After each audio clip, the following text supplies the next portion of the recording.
Hello అండి. ఈరోజు నేను మీకు వేస్ట్‌గా పడేస్తాం కదా కార్డ్స్.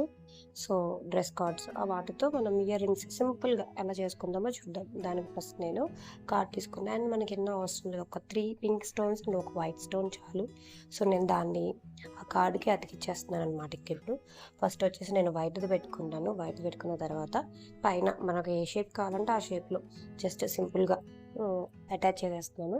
నేను B76,000 యూస్ చేస్తున్నాను. అదైతే మనకి కొంచెం స్టిఫ్‌గా బావుంటదనమాట. అది అయిపోయిన తర్వాత మోస్ట్‌లీ మనం ఎక్కువ డ్రై అవ్వాలి. అది డ్రై అయిన తర్వాత కట్ చేస్తే కనుక మనకి వస్తదనమాట. సో, నేనేం చేశానంటే కొంచెం తడి ఉండగానే కట్ చేయడం వల్ల కొంచెం అటు ఇటు జరిగింది. But okay. లాస్ట్‌కి బానే వచ్చేసిందది డ్రై అయిపోయిన తర్వాత. సో, మీరు అట్లా చేయకండి. పూర్తిగా డ్రై అయిపోయిన తర్వాత దాన్ని కట్ చేయండి. సో, కట్ చేసేసిన తర్వాత నేనేం చేశానంటే ఈ ఇయర్ రింగ్స్‌కి బేస్ అమ్ముతారు బయట. సో, అవి తీసుకోండి. బేస్ వచ్చేసి కాస్ట్ కూడా తక్కువే ఉంటాయి.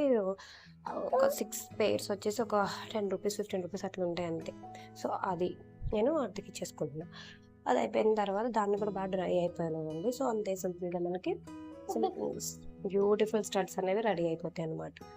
ఇంకా యాక్చువల్‌గా నేను యూజ్ చేసింది B7000 అండి. 6000 అని చెప్పాను. సారీ. ఇంకొకటి ఏంటంటే వాయిస్ కొంచెం కోల్డ్ వల్ల అట్లా వస్తుంది. Sorry, don't mind. And please ఈ వీడియో నచ్చినట్టయితే లైక్ అండ్ షేర్.